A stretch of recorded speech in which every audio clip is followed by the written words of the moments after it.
ଆସନ୍ତୁ ଆମମାନେ ଏ ସନ୍ଧ୍ୟା କାଳର ଉପାସନାରେ ଆମେ ପ୍ରଭୁଙ୍କର ବାକ୍ୟ ଦେଖିବା। ହିତ ଉପଦେଶ 20 ଅଧ୍ୟାୟ ଆମେ 1ରୁ ଆମେ 10 ପଦ ପର୍ଯ୍ୟନ୍ତ ଆମେ ସରେଇଛୁ। ବର୍ତ୍ତମାନ ଆମେ 11ରୁ ଆମେ 15 ପର୍ଯ୍ୟନ୍ତ ଆମେ ପଢ଼ିବା। ଆପଣାର କର୍ମ ନିର୍ମଳ ଓ ସରଳ କି ନାହିଁ, ଏହା ଗୋଟିଏ ପିଲା ସୁଦ୍ଧା ଆପଣାର କର୍ମ ଦ୍ୱାରା ଆପଣାର ପରିଚୟ ଦିଏ। ଶୁଣିବା କାନ ଓ ଦେଖିବା ଆଖି, ଏହି ଦୁଇଙ୍କୁ ସଦାପ୍ରଭୁ ନିର୍ମାଣ କରିଛନ୍ତି। ନିଦ୍ରାକୁ ଭଲ ପାଅ ନାହିଁ, ନଇଲେ ତୁମେ ଦରିଦ୍ର ହେବ। ତୁମ୍ଭ ଚକ୍ଷୁ ଫିଟାଅ, ନଇଲେ ତୁମେ ଖାଦ୍ୟରେ ପରିତୃପ୍ତ ହେବ।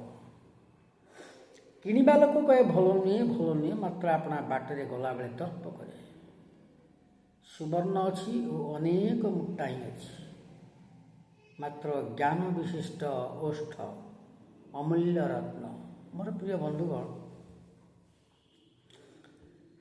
ପରମେଶ୍ୱରଙ୍କର ବିନା ଆତ୍ମା ଦ୍ୱାରା ଯେଉଁ ବାକ୍ୟ ଲେଖାଯାଏ ତା ବାକ୍ୟ ନୁହେଁ, କିନ୍ତୁ ପରମେଶ୍ୱରଙ୍କର ଆତ୍ମାଙ୍କ ଦ୍ୱାରା ଏ ବାକ୍ୟ ଲେଖା ହେଇଛି, ଯାହାକି ପ୍ରଭୁ ସଲୋମନଙ୍କୁ ସୃଷ୍ଟି କଲେ।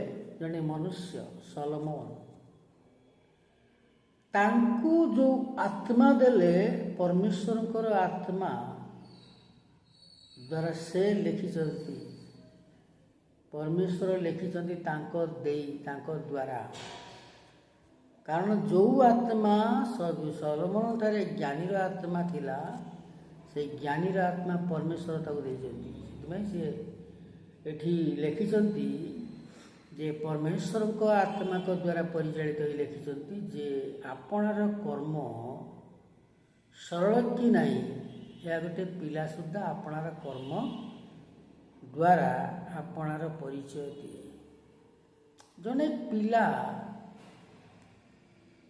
ତାର କର୍ମ ସରଳ କି କଠିନ ବା କ୍ରିଟିକାଲ, ସରଳ କି ନାହିଁ, ଏହା ଗୋଟେ ପିଲା ସୁଦ୍ଧା, ଗୋଟେ ସାନ ପିଲା ମଧ୍ୟ ନିଜର କର୍ମ ଦ୍ୱାରା ଆପଣାର ପରିଚୟ ଦିଏ। ଯଦି ସେଇ ପିଲା ଗୋଟେ ପରିବାର ମଧ୍ୟରେ ଅଛି, ତାର ବାପ ମା'ର କିଭଳି ଆଚରଣ, ସେମାନେ ସରଳ ନିର୍ମଳ କି ସରଳ କି ବକ୍ରବାଦୀ କି ଜଟିଳ, ସେଇଟା ପିଲା ମଧ୍ୟ ସେ ଜାଣିପାରେ ଏବଂ କହିପାରେ। କାରଣ ପିଲାକୁ ସେହି ପ୍ରକାର ପାୱାର ଦିଆହେଇଛି।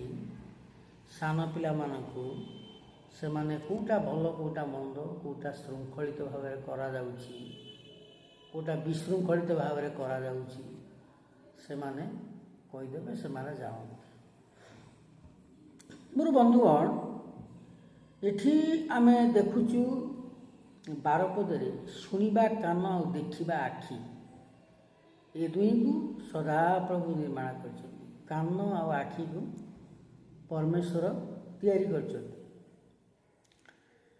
ତେବେ ଏଠି ଲେଖା ହେଉଛି ସେଇଥିପାଇଁକା 13 ପଦରେ, ହିତ ଉପଦେଶ 20 ଅଧ୍ୟାୟ 13 ପଦ, ପ୍ରୋଭର୍ବ ଚ୍ୟାପ୍ଟର 20 ଭର୍ସ 13, ନିଦ୍ରାକୁ ଭଲ ପାଅ ନାହିଁ।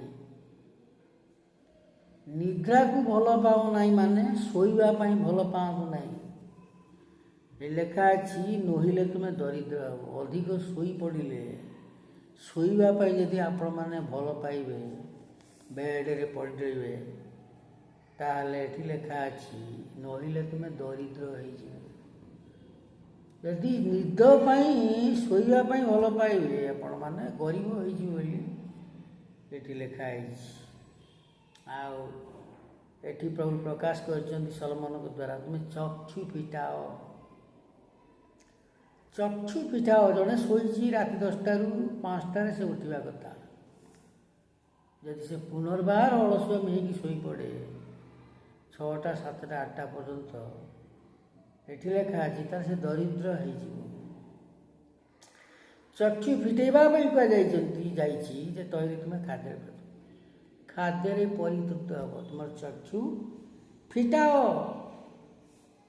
ଶୋଇବା ପାଇଁ ଆଉ ଭଲ ପାଉନାହିଁ, ଯଦ୍ୱାରା ଆପଣମାନେ ଖାଦ୍ୟରେ ପରିତୃପ୍ତ ହେବେ, ଖାଦ୍ୟ ଖାଇକି ପରିତୃପ୍ତ ହେବେ। ତେବେ 14 ପଦରେ ଆମେ ଦେଖୁଛୁ ଲେଖା ଅଛି, କିଣିବା ଲୋକ କହେ ଭଲ ନୁହେଁ ଭଲ ନୁହେଁ, ମାତ୍ର ଆପଣା ବାଟରେ ଗଲାବେଳେ ଦର୍ପ କରେ। କିଣିବା ଲୋକ, କୌଣସି ଜଣେ ଯାଇଛି ପନିପରିବା କିଣିବ, ପରିବା କିଣିବ, ସିଏ ଖାଲି ନିଜର ଦର୍ପ କରେ, ବାଟରେ ଗଲାବେଳେ ଦର୍ପ କରେ, କହେ ଏ ଜିନିଷଟା ଭଲ ନୁହେଁ, ସେ ଜିନିଷଟା ଭଲ ନୁହେଁ, ସେ ପରିବାଟା ଭଲ ନୁହେଁ, ସେ ଜିନିଷଟା ଭଲ ନୁହେଁ, ଦୋକାନରୁ କିଣିଲା ବେଳେ ସେ କହେ। କିନ୍ତୁ ଏଠି ଲେଖା ହେଉଛି କିଣିବା ଲୋକ କହେ ଭଲ ନୁହେଁ ଭଲ ନୁହେଁ, ବାଟରେ ଗଲାବେଳେ ଦର୍ପ କରେ। ତେଣୁ ଏହା ହେଉଛି ମନୁଷ୍ୟର ଅଜ୍ଞାନତାର କାରଣ, ଅଜ୍ଞାନତା। 15 ପଦ ସେଥିପାଇଁ ଲେଖା ହେଇଛି ଯେ ସୁବର୍ଣ୍ଣ ଅଛି, ସୁନା ଅଛି, ଅନେକ ମୁକ୍ତା ହିଁ ଅଛି। ଆଉ ଲେଖା ଅଛି ମାତ୍ର ଜ୍ଞାନ ବିଶିଷ୍ଟ ଓଷ୍ଠ ଅମୂଲ୍ୟ ରତ୍ନ। ସୁନା ଅଛି, ତାପରେ ମୁକ୍ତା ଅଛି, ଡାଇମଣ୍ଡ ଅଛି, ଅନେକ ବହୁମୂଲ୍ୟ ଧାତୁ ସବୁ ରହିଛି, ସୁନା ରୂପା ଗହଣା ଆଉ ଡାଇମଣ୍ଡ ମୁକ୍ତା ଏସବୁ ଅଛି। ମାତ୍ର ଜ୍ଞାନ ବିଶିଷ୍ଟ ଓଷ୍ଠ ଅମୂଲ୍ୟ ରତ୍ନ। ଜ୍ଞାନରେ ଆମେ ଯେବେ କଥାବାର୍ତ୍ତା କରୁ ସେଇଟା ହେଉଛି ସୁନା ରୂପା ମୁକ୍ତା ମଣିମୁକ୍ତା ଠାରୁ ଅଧିକ ମୂଲ୍ୟବାନ। ଜଣେ ଯେତେବେଳେ ମନୁଷ୍ୟ ଜ୍ଞାନରେ ଚାଲେ